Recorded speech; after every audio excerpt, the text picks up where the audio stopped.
দুর্ঘটনায় গুরুতর জখম হয়ে বেশ কয়েক মাস ধরে চিকিৎসাধীন ছিল দুই হরিণ। অবশেষে বাঁকুড়ার জয়পুর রেঞ্জ অফিসে বন দফতরের চিকিৎসা ও সেবায় পুরোপুরি সুস্থ হয়ে তারা ফিরে পেল তাদের চেনা পথ ও স্বাভাবিক জীবন। সোমবার সিসিএফ সেন্ট্রাল এস কুলন্দাইয়াভেলের উপস্থিতিতে দুই হরিণকে ফিরিয়ে দেওয়া হলো জয়পুরের গভীর জঙ্গলে। বন দফতর সূত্রে জানা গেছে, চলতি বছরের 29শে মার্চ রাজ্য সড়ক পারাপারের সময় প্রথম হরিণটি জখম হয়। পরে 3রা এপ্রিল একইভাবে জখম হয় আরও একটি হরিণ শাবক। বনকর্মীরা তাদের উদ্ধার করে জয়পুর রেঞ্জ অফিসে চিকিৎসার ব্যবস্থা করেন। প্রাণী চিকিৎসকদের তত্ত্বাবধানে দীর্ঘ কয়েক মাস চিকিৎসার পর দুটি হরিণই সুস্থ হয়ে ওঠে। অবশেষে চিকিৎসকের ফিট সার্টিফিকেট পাওয়ার পর সোমবার খাঁচাবন্দি অবস্থায় দুই হরিণকে গভীর জঙ্গলে নিয়ে যাওয়া হয় এবং সেখানে তাদের মুক্ত করে দেওয়া হয়। বন দফতর আধিকারিক ও কর্মীদের উপস্থিতিতে জঙ্গলের দিকে ছুটে যায় দুই হরিণ। এই পুনর্বাসন পর্বে উপস্থিত ছিলেন পঞ্চায়েত বন বিভাগের আধিকারিকরাও। বন দফতরের দাবি, দুই হরিণের গতিবিধির ওপর নজর রাখা হবে।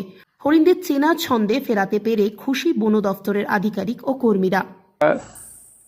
আমার যা বন বিভাগে বিশেষ করে জয়পুরে যা ফরেস্ট ইউনিট আছে, ওদের অত্যন্ত পরিশ্রম, অত্যন্ত চেষ্টার জন্য এটা এই দুটা জীবনকে বাঁচাতে পারছে। কারণ হরিণটা জেনারেলি মানুষ আশেপাশে গেলে হাত দিলে, মানে হরিণটাকে ধরলে জেনারেলি হার্ট অ্যাটাকে হরিণটা মরে যায়। আমরা যখন হরিণটাকে রেস্কিউ করে আর কোনো সময় আমরা ট্রান্সপোর্ট করে রিলিজ করার জন্য নিয়ে যাই, অনেকবার হরিণটা মারা যায় হার্ট অ্যাটাকে। কিন্তু এই হরিণটা এখন ট্র্যাককে এটা রাস্তায় একটা অ্যাক্সিডেন্ট হলো, তারপরে এটাকে মেজর ইঞ্জুরি ছিল, পায়ে ছিল, পেটে ছিল। আর এটাকে তারপরে আমি বলি ডাক্তার অনেকটা চেষ্টা করেছি, ওনাকে আমি ধন্যবাদ জানাচ্ছি।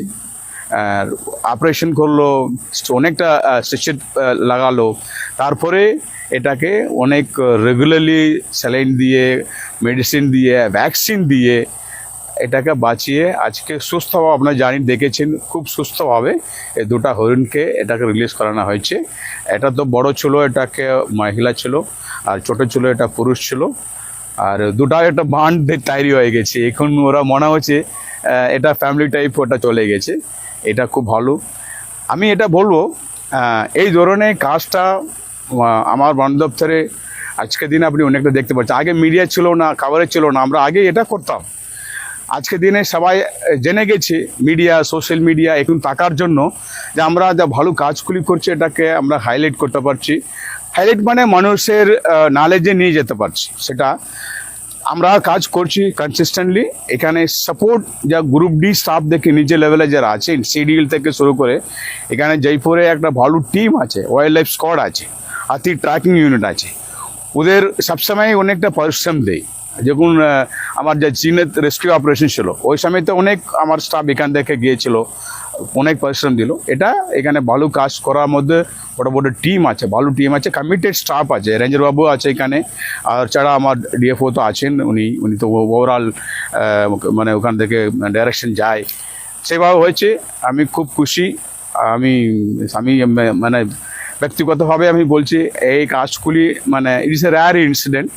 দুটা হরিণ অ্যাক্সিডেন্টে এটাকে আমরা ধরে, ওটাকে আমরা বেছিয়ে ভালোভাবে ট্রিটমেন্ট করে সুস্থভাবে আপনার চোখের সামনে আমরা গভীর জঙ্গলে আমরা রিলিজ করতে পারছি।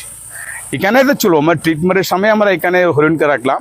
এটা ও জন্ম এখানে হলো, ও জেনে এখানে বেশি দিন তো নেই, মার্চ মাসে 29 তারিখে মার্চে এটাকে আমরা ধরলাম, তারপরে একটা ধরলাম 3 এপ্রিল মাসে। বেশি দিন তো হয় নাই, মোটামুটি 2-2.5 মাস মধ্যে ওটাকে ভালো রেস্কিউ করে আমরা সুস্থভাবে রিলিজ করতে পারছি।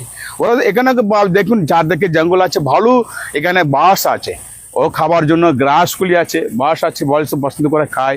এছাড়াও ওনার ভালো নিচে মানে যে গ্রাউন্ড ফ্লোরে গ্রাউন্ডে যে আছে অনেকটা খাবার জিনিস আছে, সেই জন্য অসুবিধা হবে না, ভালোভাবে থাকবে মনিটরিং থাকবে। আমার তো আজকে 2-3 দিন এখানে স্পেশাল একটা মানে মনিটরিং টিম থাকবে, মনিটর করবো। আর এমনি ডিস্টার্ব করবো না আমরা, কিন্তু দূর থেকে একটা